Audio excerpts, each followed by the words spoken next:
이 세상 영광 빨리 세하며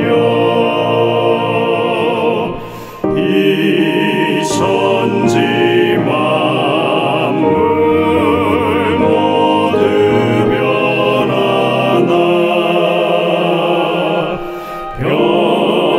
변함이 없는 주여 객소서 주 홀로 막이제어 하시니 때마다 계심 요기합니다.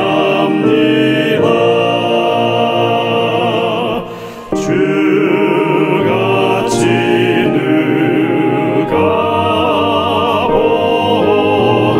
보하리까 맑거나 흐린 때도 객소서 주께서 나와 함께 계시면 원수의 세력 두려움없도다. 사망의 손이 어디 있느뇨 내 승리 되신 주여 객소서.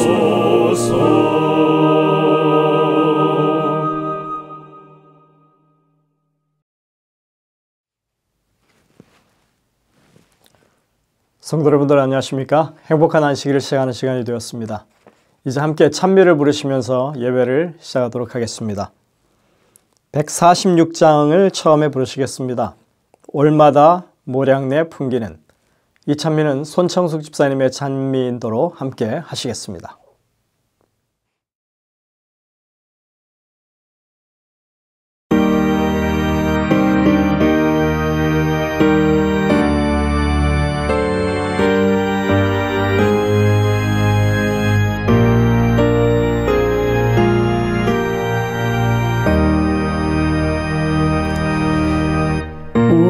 올마다 모량내 풍기는 주의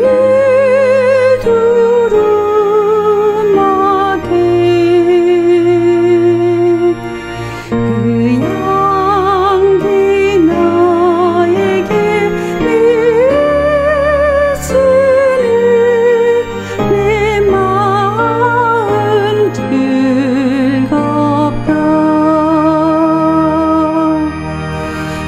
저 상하 궁전을 버리고 이 땅에 오셔서 그 영원하신 사랑을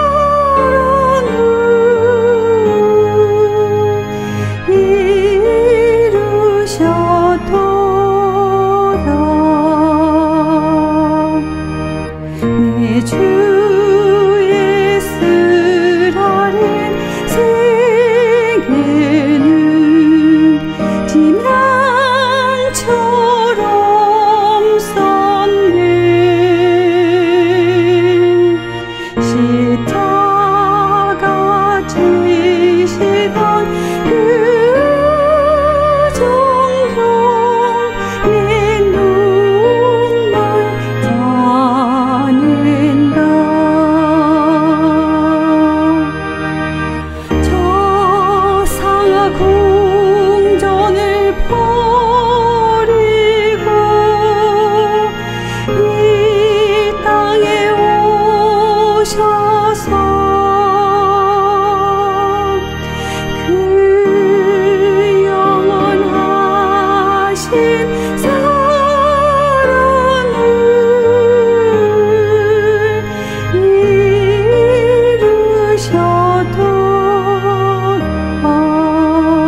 이어지는 찬미는 114장 찬미입니다.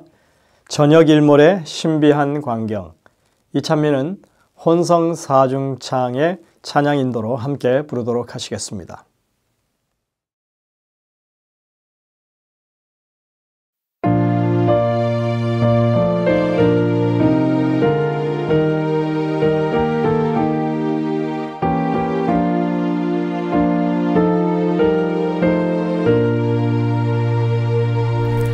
저녁 일몰의 신비한 광경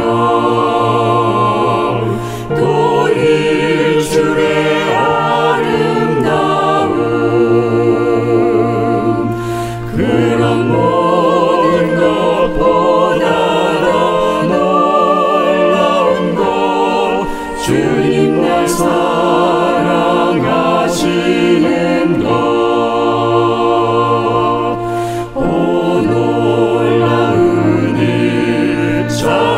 신비한 사실 주님 날 참 사랑하심 오 놀라운 일 참 귀한 섭리 주님 날 참 사랑하심 봄과 가을의 신비한 변화 저 하늘과 해와 별들 그런 모든 것보다 더 놀라운 것 내 맘속에 싹트고 있네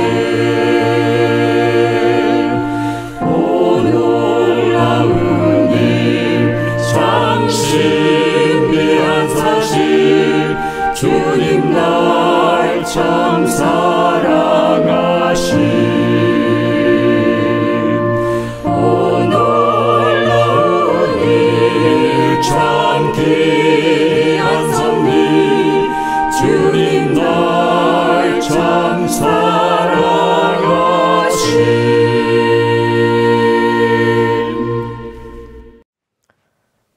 예배를 시작하시면서 부르실 찬미는 421장 찬미입니다. 주의 음성을 내가 들으니. 이 찬미는 혼성 사중창의 찬양 인도로 함께 부르시겠습니다. 이 찬미를 부르신 후에 김재석 장로님의 기도로 예배가 시작되겠습니다.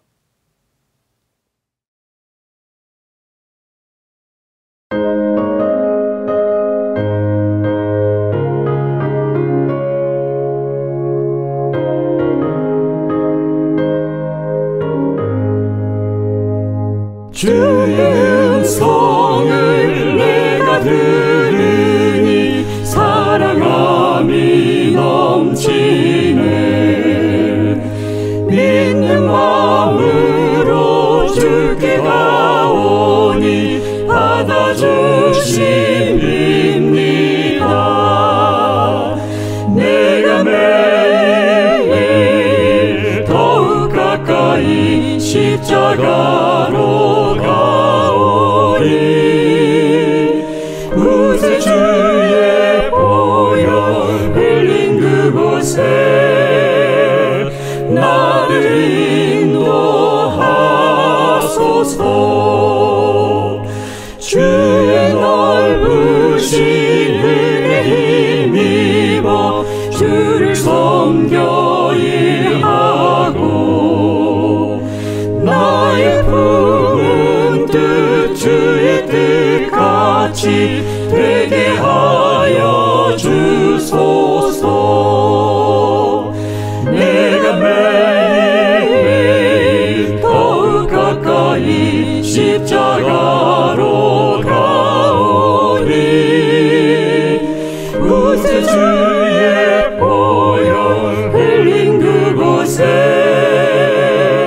나를 인도하소서 주 안에서 얻는 기쁨은 헤아릴 수 없으며 우리 구주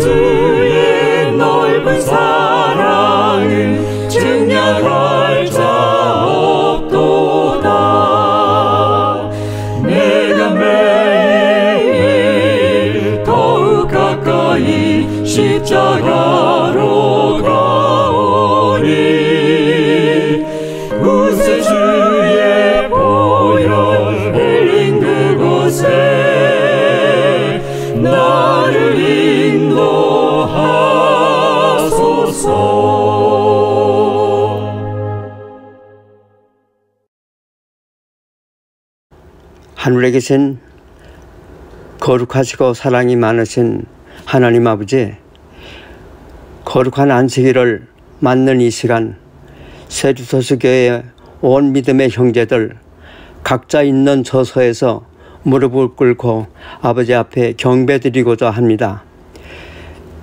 지금 현재는 팬데믹으로 인하여 우리가 다 한자리에 모여서 얼굴과 얼굴을 대하지 못하고 이렇게 하나님 앞에 예배를 드리게 됩니다. 아버지, 저희들을 불쌍히 보시고 이러한 형식의 예배일지라도 저희들의 온 마음들이 하나님께 사랑을 드리고자 또 하나님의 사랑을 저희들이 받고자 이렇게 무릎을 꿇어 싸우니 저희들을 불쌍히 보시고 많은 은혜로 갚아주시기를 간절히 기도드립니다. 이 시간에 특별히 기도하는 것은 우리 교회에 여러 어른들이 많이 있는 교회입니다. 그 중에서도 아픈 분들이 많고 어려운 상황이 있지만 각자들 처한 위치에서 그들을 잘 돌보아 주시는 아버지께 감사를 드립니다.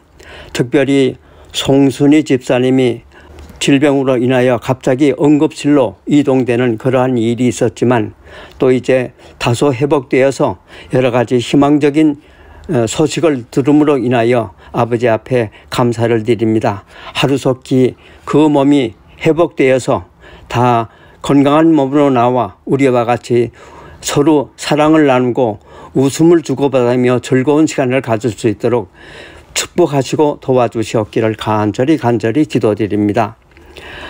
오늘 특별히 말씀을 준비한 목사님에게 은혜를 주사 그 말씀 준비하신 목사님께 성령과 함께 하여 주시며 하나님의 특별한 돌보심으로 이스라엘 민족들에게 모본이 되었던 분들에 관하여 말씀을 주실 때 우리 듣는 모두에게 그들의 신앙적 삶을 통하여 큰 감동이 되고 그 모본을 깊이 생각하여 보는 이 한 시간 되게 축복하여 주시옵기를 예수 그리스도의 이름으로 간절히 기도 올리옵나이다. 아멘.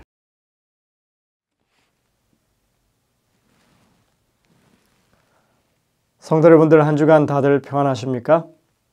이 안식일 하나님의 은혜가 풍성히 넘치는 귀한 안식일 되시기를 간절히 바랍니다. 최근에 저 교우님들 가운데 여러 가지 원치 않는 질병으로 또는 사고로 어려움을 당하는 분들이 계십니다. 병원에 계시기도 하고 가정에서 또 요양을 하기도 하시는데 제가 이런 분들과 통화하고 직접 만나 뵈면서 마음 가운데 느끼는 것은 우리 어르신들이 비록 어려운 상황 가운데 있으시지만 참 믿음으로 굳게 서시고 또 아주 이 심지가 굳건한 그런 모습들을 제가 보게 되었습니다.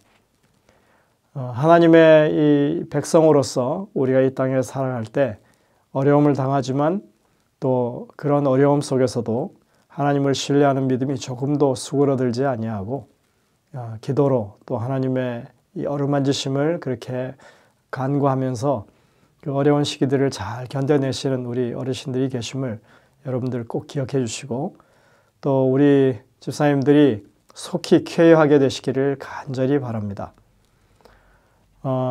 이러한 일들을 통해서 저희들이 더욱더 분발해서 정말 하나님의 이 주신 사명을 완수하기 위해서 교회가 해야 할 일들을 더 분명하게 찾기 위해서 그렇게 전진해야 된다고 생각합니다. 저희들이 이러한 상황 가운데 결코 발걸음을 늦추거나 또는 이 좌절함 없이 여전히 하나님의 사업을 위해서 헌신하기로 그렇게 결심하는 우리 모든 교우님들이 되시면 감사하겠습니다. 오늘 저녁에도 여전히 퀸즈교회를 섬기시는 문인정 목사님께서 말씀을 주시겠습니다. 먼저 특창을 들으신 후에 이제 목사님의 말씀을 듣도록 하겠습니다. 은혜가 넘치는 귀한 한 시간 되시기를 간절히 바랍니다.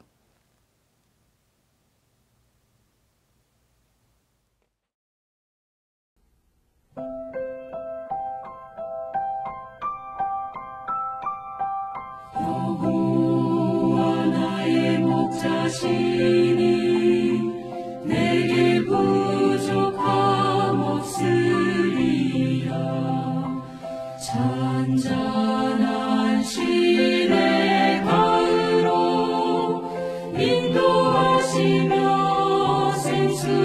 주시네. 내 영혼 쉬게 하시니 그의 공의로도 주께 영광 돌리니 사망의 계곡 내 앞을 막을지라도 두려움 없네. 내가 두려워하는 주께서 함께함이라. 내 길을 인도하시니 내 잔이 넘치리라. 나의 원수들의 앞에서 나를 반겨 상을 베풀며 기름을 부어주시니 내 평생 그의 인자하심과 선하심과 진실하심이 정녕 나를 이루니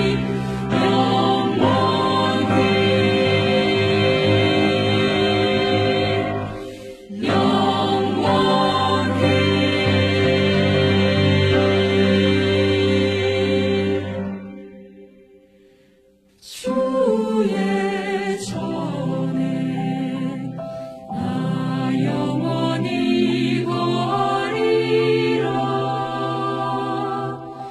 나 영원히 거하리라. 나 영원히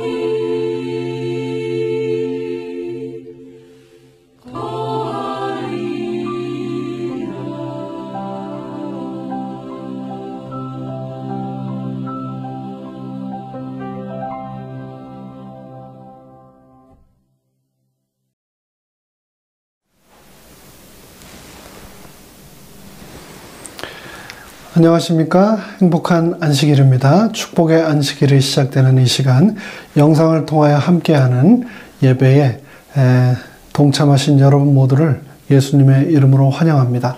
오늘은 사무엘상 25장을 본문으로 하나님의 생명싸개라고 하는 제목의 말씀을 나누도록 하겠습니다. 이 시간 세상의 모든 근심과 걱정을 내려놓고 하늘에서 준비하신 특별한 축복에 풍성하게 경험하게 되시는 그런 시간 되시기를 간절히 바랍니다. 옛날 한국 문화가 그랬듯이 성경도 남성이 주도하던 문화적 배경에서 기록되었기 때문에 대부분의 등장인물도 또 활약상들도 또 기여도도 대부분 남성 위주로 기록되고 또 그렇게 해석되어 왔습니다. 네, 오늘의 본문 사무엘상 25장에도 여러 인물들이 등장하는데요. 어김없이 남성 다윗이 등장하고 또 그를 따르는 600여 명의 전사들이 등장하고 또 나발이라고 하는 인물이 등장을 합니다. 근데 유독 우리의 시선을 끄는 한 인물이 있는데 그는 남성이 아니고 여성이었습니다. 그 여성이 누구인지 이제 다 함께 본문 속으로 들어가 보도록 하겠습니다. 오늘의 본문 사무엘상 25장을 보면 사막 한가운데 다윗 앞에 무릎을 꿇고 있는 한 여인이 등장합니다. 다윗의 눈에 살기를 띠고 분에 겨워 펄펄 뛰고 있는 그 광경 가운데 이 여인은 다윗의 길을 막고 그 앞에 무릎을 꿇고 있습니다. 모욕을 당한 다윗은 복수를 하기 위해 격분한 400여 명의 완전 무장을 한 살기충천한 전사들을 데리고 다윗은 그 복수의 길을 가는 중입니다. 근데 갑자기 혈혈단신으로 이 여인이 이 무시무시한 전사의 대부대를 맨몸으로 홀몸으로 가로막고 있는 것입니다. 이야기는 다시 시간을 거슬러 올라갑니다. 사무엘상 25장 1절을 보면 정신적 또 영적 지도자이며 멘토 역할을 했던 사무엘이 죽어서 의지할 곳 없어 하는 다윗이 바란 광야로 도망하는 장면이 등장합니다. 골리앗을 물리치고 왕의 사위가 되고 선지자로부터 미래의 왕으로 기름 부음을 받았던 다윗이 이유도 모른 채 사울 왕의 미움을 받아 지금은 지명 수배자가 되어 생명을 건사하기 위해 사막의 도망자 신세가 된 겁니다. 그 와중에서도 다윗은 좋은 일을 하고 있었는데 그를 따르는 젊은이들을 모아 선한 사마리아인단을 결성했던 겁니다. 광야는 자연재해가 많을 뿐 아니라 범죄 발생률도 대단히 높은 지역입니다. 강도들이 자주 출몰해서 여행자들을 약탈했고 두둑한 지갑이나 값 나가는 물건이 있을 것 같은 사람들을 습격하곤 했습니다. 예수님이 들려주신 유명한 이야기 중에 선한 사마리아인 이야기가 있는데 바로 다윗은 광야에서 이런 구조 작업을 했던 것으로 보입니다. 다윗이 나발이라는 부유한 목축업자를 알게 된 것도 이 선한 사마리아인단 활동 때문이었습니다. 3절에 보면 나발은 마온 사람, 갈멜의 땅 부자라고 기록을 하고 있습니다. 그가 소유한 양이 3,000마리, 염소가 1,000마리나 되는 갈렙 자손 중에 거부라고 했는데 계속해서 말하기를 나발은 무자비하고 속이 좁은 사람, 또 다른 말로 미련하고 욕심이 많은 사람, 악한 행실과 둔한 생각뿐인 사람이라고 성경은 기록하고 있습니다. 나발이라고 하는 이름의 뜻은 미련한 자, 즉 바보라고 하는 뜻이라고 25절이 기록하고 있는데요.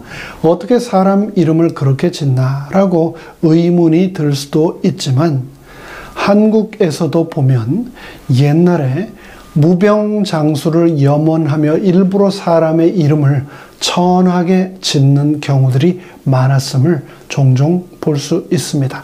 이름이 너무 귀하면 운명을 관장하는 하늘이 시기해서 일찍 명을 앗아간다라고 하는 생각에 이름을 그렇게 일부러 천하게 지었다라고 하는데요. 고종 황제의 아명도 그래서 개똥이였다라고 합니다. 근데 개똥뿐이었겠습니까? 그 외에도 소똥이, 말똥이, 마당쇠 이런 이름들이 아주 흔하게 옛날에는 사용되었었습니다. 다시 본문으로 돌아가서 광야의 목축업자들, 부자들에게는 가장 큰 문제가 무엇이었을까요? 그들은 안전한 펜스도 게이트도 없었습니다. 알람이나 보안 경비 시스템도 없었습니다. 그리고 그들을 지켜줄 가드들도 없었습니다. 그들이 아무리 많은 목축이 있을지라도 언제 어디서 무장을 한 도적대들에게 자신의 재산과 가족과 자신의 생명까지 빼앗길 줄 모르는 그런 위험한 삶 가운데 살았습니다. 나발의 가축을 돌보던 목자들은 광야의 무법자들과 가축 도적들에게 특히 많은 해를 당하고 있었는데 다윗은 이들을 내내 보호해주고 그들의 적들을 대신 물리쳐 줬습니다. 이야기 후반부에서 그 목자들 중 하나는 다윗과 그의 동지들에 대하여 다음과 같이 말을 했지요. 우리가 양을 지키는 동안에 그들이 우리와 함께 있어 밤낮 우리에게 담이 되었음이라. 광야 생활 중에 이보다도 더 좋은 일이, 선행이 또 있을까요? 이로 인해서 나발의 목자들은 큰 혜택을 얻었습니다. 그런데 이제 양털을 깎는 시기가 왔습니다. 이때는 이 일은 힘들지만 한편 흥겹고 신이 나는 기간이기도 합니다. 한 해 동안 공들인 양모를 거두어 드리는 시기이므로 술과 음식이 가득한 잔치상이 차려졌습니다. 굉장한 잔치가 벌어졌습니다. 이웃에 살던 다윗은 10명의 동지를 보내 잔치 음식과 음료를 좀 달라는 요청을 보냅니다. 이는 사리에 맞고 상황에 적절한 요구였습니다. 1년 내내 나발의 목자들의 생명을 보호해 주었고 그의 재산을 보호해 주었습니다. 그럼에도 불구하고 다윗과 그의 병사들은 1년 내내 겨우 죽지 않을 정도만 먹었습니다. 왜냐하면 광야에는 먹을 것이 풍부하지 않았기 때문입니다. 그러나 나발은 그 요청을 듣자마자 마치 다윗을 전혀 모르는 사람처럼 10절에서 말합니다. 가로되 다윗은 누구며 이새의 아들은 누구냐? 요즘 버르장머리가 없는 종들이 주인을 버리고 뛰쳐나간다는데 나는 그런 근본 없는 놈에게 내 떡과 내 고기를 나눌 수 없다라고 하며 다른 사람들 앞에서 다윗을 공개적으로 모욕합니다. 여러분 혹시 무시당해 보셨습니까? 눈물 젖은 빵을 먹어보지 않은 사람과는 인생을 논하지 말라라고 하는 말이 있죠. 똑같이 무시당해 보지 않은 사람하고는 인생을 논하지 말라라고 말할 수 있을 겁니다.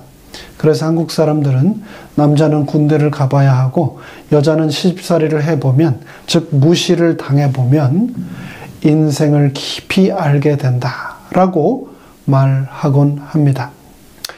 나발은 다윗을 잘 알고 있었을까요? 잘 모르고 있었을까요?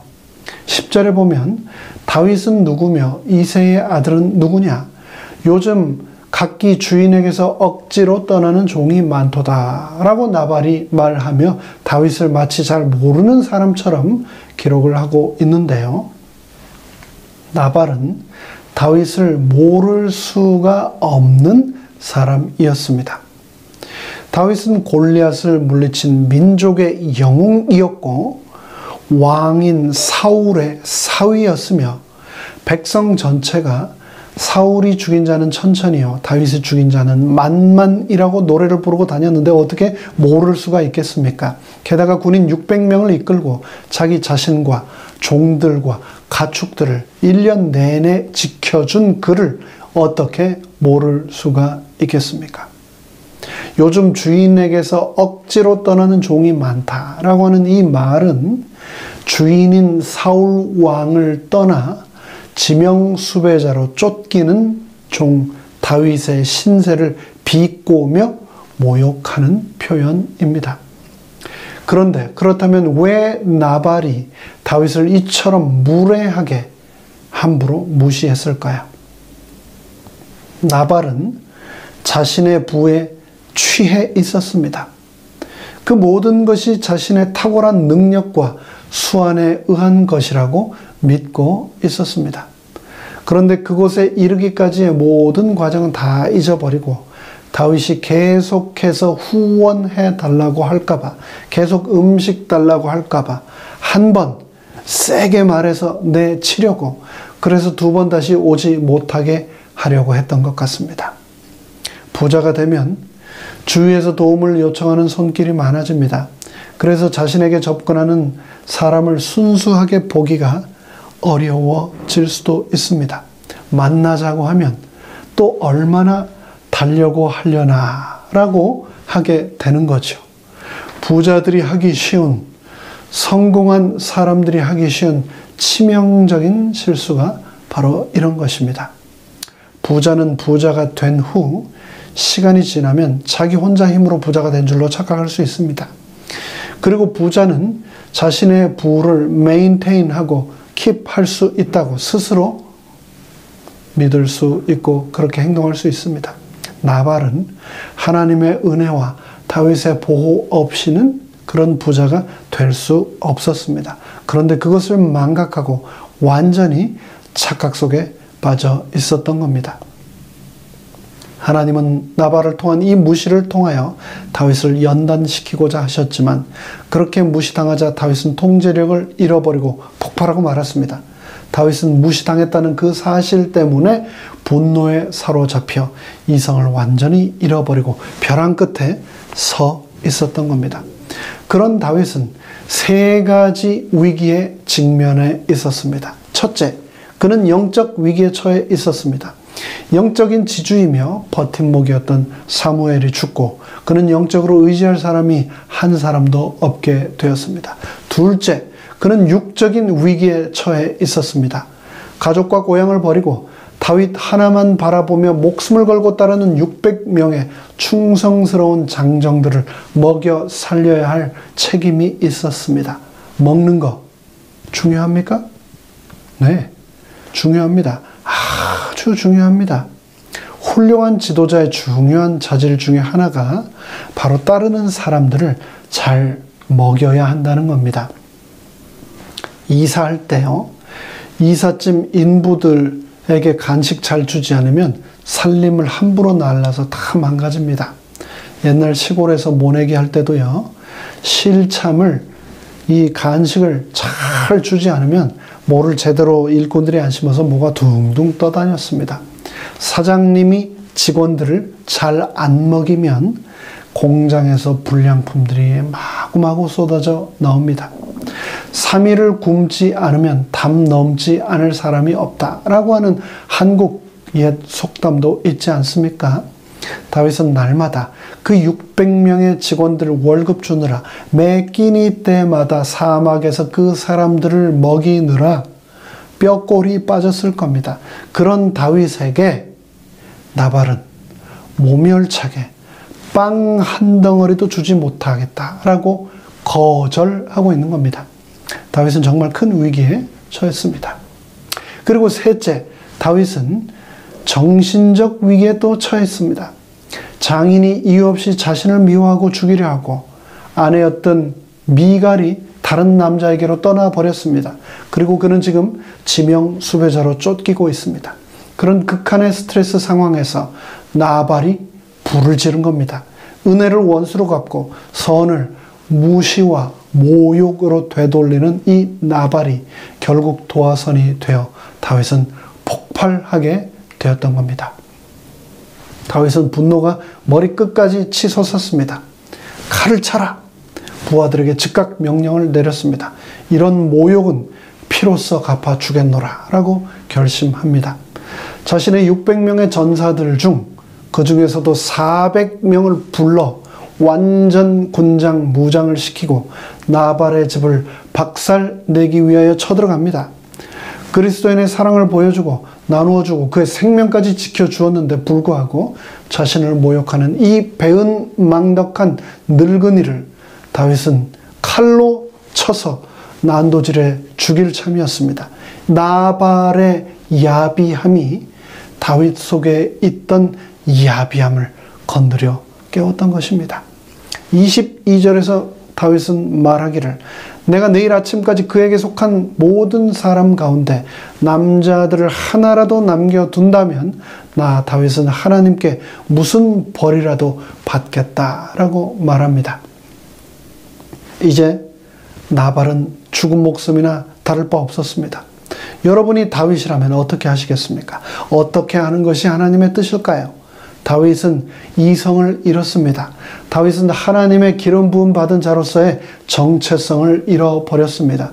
근데 바로 그때 이 엄청난 피해 재앙을 가로막기 위해 하나님께서는 다윗보다 더 강한 부대를 사용하지 않으시고 전쟁 영웅을 사용하지도 않으시고 탁월한 협상가나 모략가도 사용하지 않으시고 한 여인을 사용하셨으니 그녀의 이름은 바로 나발의 아내 아비가일이었습니다.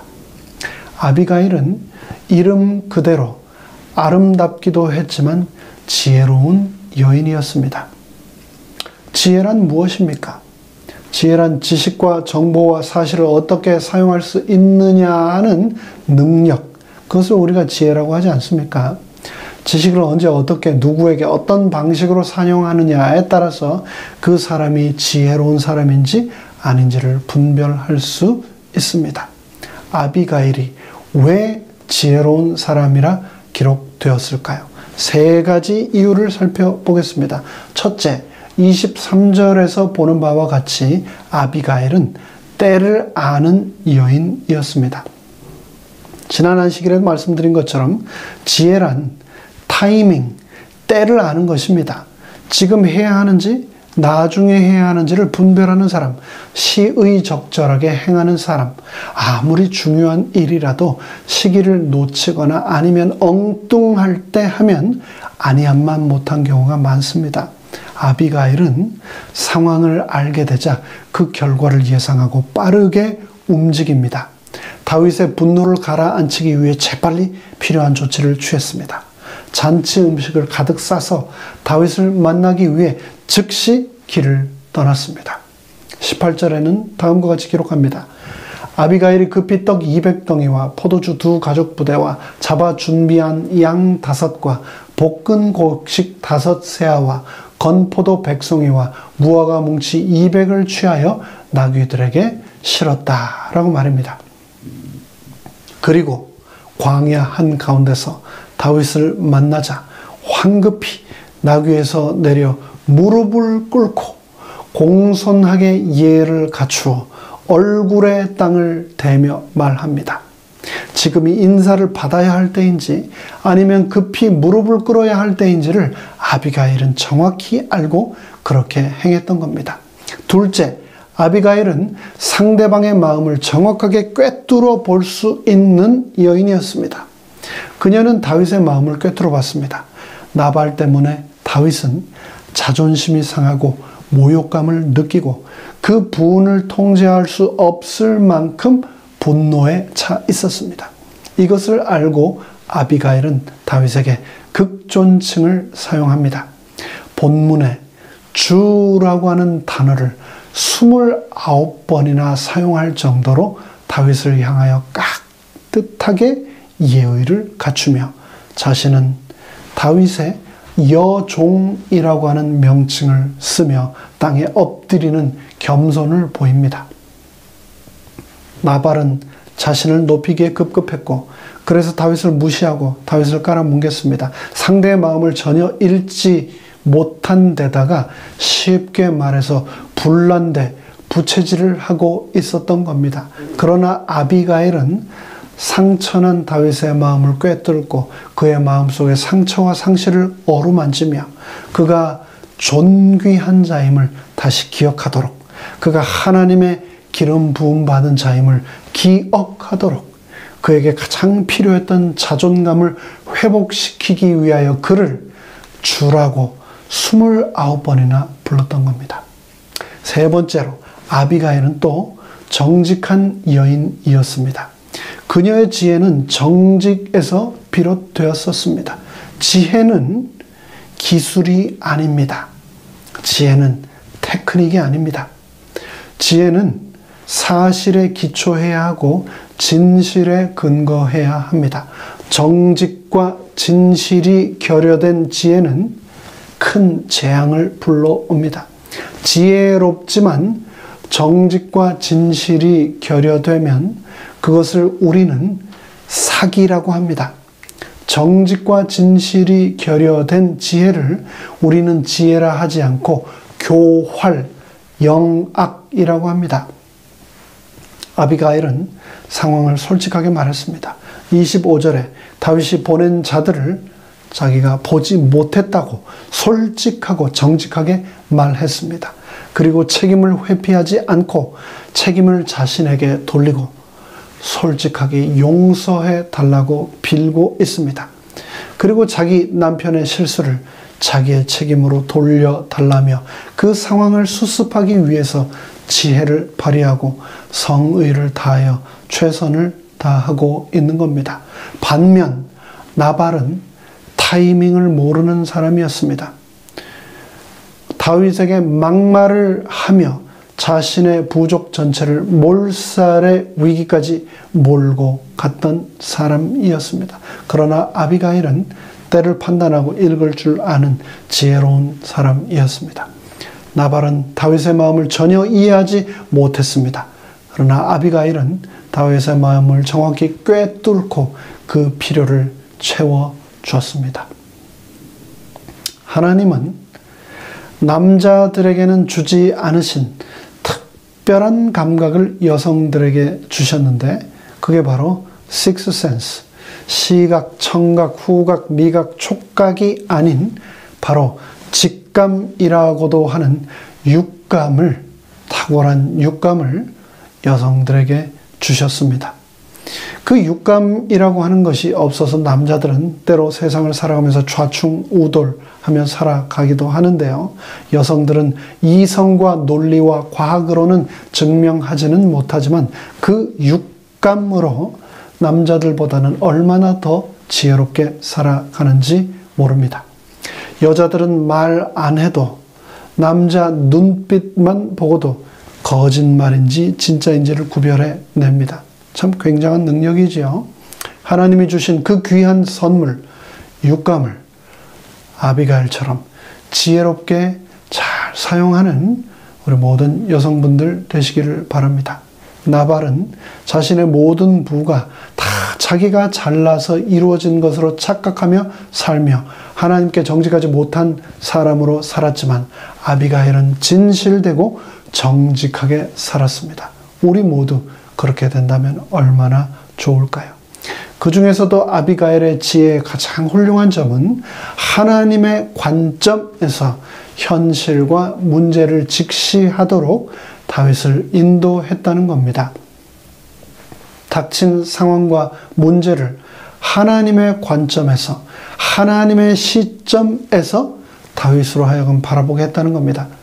특별히 힘들고 위급한 경우에는 하나님의 관점, 객관적인 입장에서 본다는 것은 굉장히 어려운 일입니다. 사람 자체가 주관적인데 어떻게 객관적으로 바라볼 수 있겠습니까?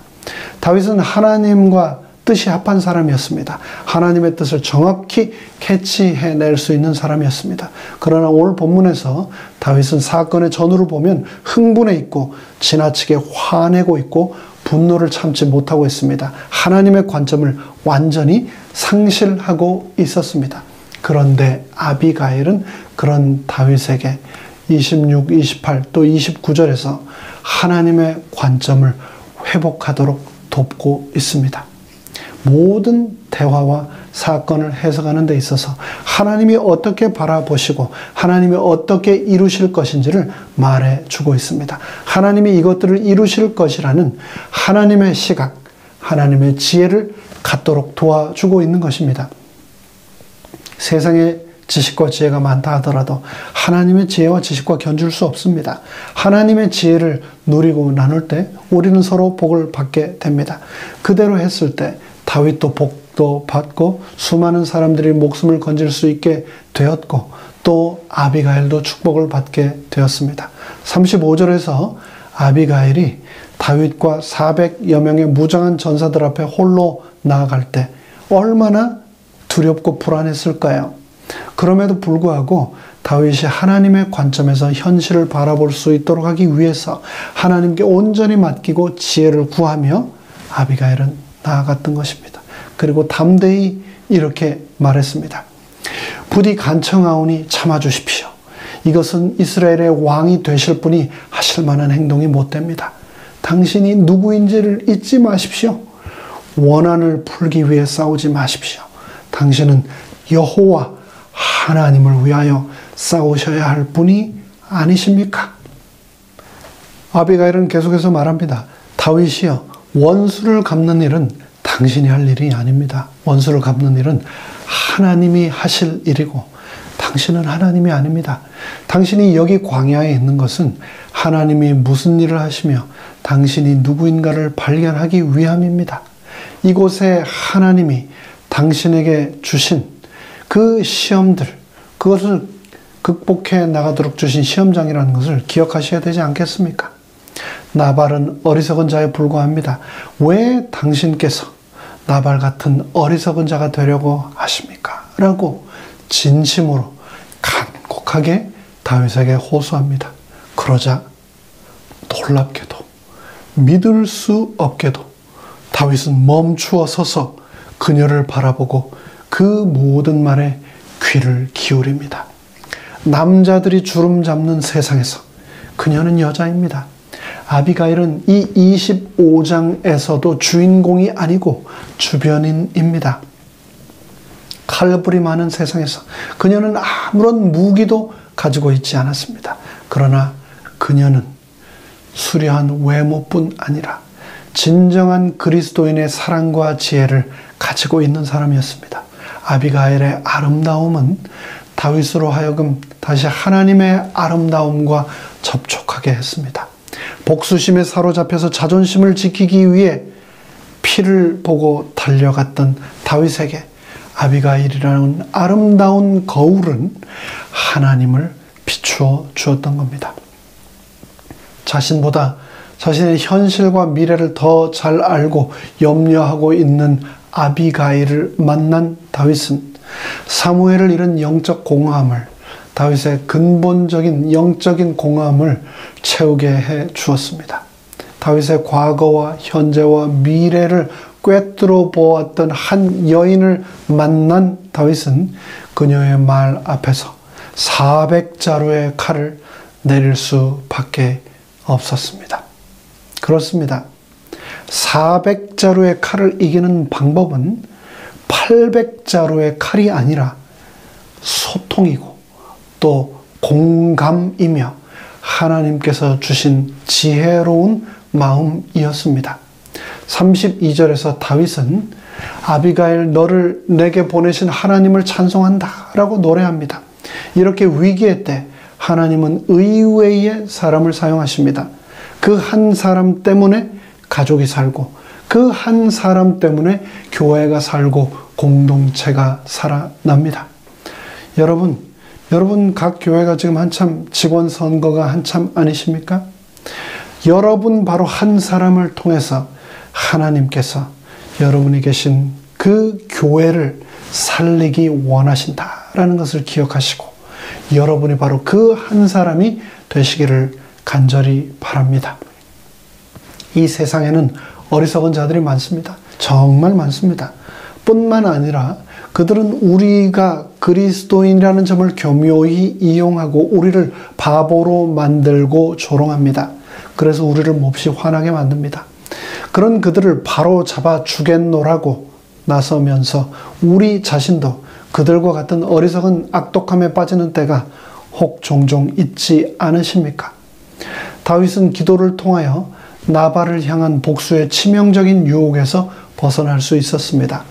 오만불순하고 저속한 갈렙 족속의 개와 같은 나발이 어리석은 자라는 사실이 파악되었으면 그 다음에 우리는 그런 사람에게 이용당하거나 말려들어 죄를 지어서는 안 됩니다. 세상에는 세 종류의 사람이 있습니다. 첫째, 나발처럼 분노를 일으키는 사람이 있고, 두 번째로 다윗처럼 분노의 감정에 격동하는 사람이 있고, 세 번째로 아비가일처럼 분노를 가라앉히는 사람이 있습니다. 여러분은 어떤 종류의 사람이십니까? 35절에서 다윗은 아비가일에게 이르되 너의 집으로 평안히 돌아갈지어다. 내가 너의 말을 듣고 너의 청을 허락하노라 라고 하며 돌아갔습니다. 그리고 36절에 보면 아비가일이 잔치집으로 돌아갔으나 나발이 술에 너무나 취하여 아무 말 하지 않다가 37절 다음날 술이 깬 후에 모든 지난 이야기들을 다 듣고 나발은 400명의 사막의 전사가 자신을 찾아와 자신과 자신의 모든 남자들이 죽을 뻔했다라고 하는 그 소식을 듣고 겁에 질려 심장이 죽고 온몸이 돌덩어리처럼 되었다가 열흘 만에 죽었다라고 성경은 기록하고 있습니다. 너무나 억울하고 분해서 교회에 앉아있지만 머릿속은 온통 복수심에 불타거나 지옥감에 혹시 몸을 떨고 계시지는 않습니까? 무시당한 것 같고 또 이용당하는 것 같다. 너무 마음이 아프십니까? 죄를 죄로 갚지 마시고 그 죄악에 참여하지 마시기 바랍니다. 로마서 12장 21절은 악에게 지지 말고 선으로 악을 이기라고 분명히 말씀하셨습니다. 하나님께서 하실 영역의 일을 침범하여 하나님을 슬프게 하지 마십시오. 아비가일처럼 아름다운 그리스도의 향기와 빛을 반사하여 복수와 분노를 용서로 변화시키는 진정한 지혜의 사람이 되시기 바랍니다. 그리스도의 거울이 되셔서 사람들이 여러분을 바라볼 때마다 하나님을 바라보게 발견하게 되기를 간절히 바랍니다. 진정한 힘에는 포용력이 있습니다. 감싸 안음이 있습니다. 아비가일의 리더십의 진정한 힘은 그녀의 은사, 즉 섬기는 삶을 통해서 발현되는 섬김의 은사를 통해 발현되는 것. 그것이 바로 예수님의 리더십, 바로 servant leadership, 섬김의 리더십이었습니다. 마태복음 20장 28절에서 인자가 온 것은 섬김을 받으려 함이 아니라 도리어 섬기려 하고 자기 목숨을 많은 사람의 대속물로 주려 함이라고 그분께서는 말씀하셨습니다. 이 자리에 함께 하신 우리 모두가 예수님을 닮은 섬김의 사람이 되기를 간절히 바랍니다. 임신한 엄마가 제일 먼저 준비하는 것은 싸개입니다. 베넷 저고리 싸개와 아기를 쌀 속싸개, 겉싸개입니다. 근데 그게 전부가 아닙니다. 여자가 어머니가 되는 순간 그늘은 또 다른 싸개, 바로 생명 싸개를 준비합니다. 그리고 그 아이가 태어나는 순간부터 죽을 때까지 그 아이를 위해서, 그 아이의 생명을 위해 자신의 생명으로 감싸주는 생명 싸개로 아이와 함께 어머니는 태어납니다.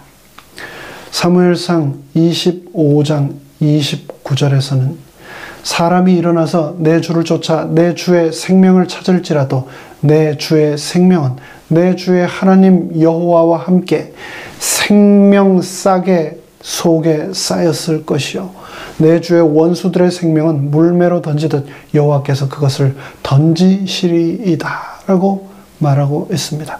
아비가일은 위기에 처했던 다윗에게 당신의 생명을 하나님이 생명 싸개로 싸고 계시며 그 어떤 원수로부터도 하나님께서는 지키실 것이라고 생명을 선언했습니다. 지혜로운 여인 아비가일은 하나님이 주신 은사를 사용해서 자신과 수많은 사람들을 파멸과 죽음으로 몰고 갈 뻔했던 다윗을 생명 싸개로 감쌌습니다. 연약한 작은 여인의 사랑의 생명 싸개가 분노가 들끓었던 400명의 전사들의 살기 시퍼랬던 검들을 감쌌습니다.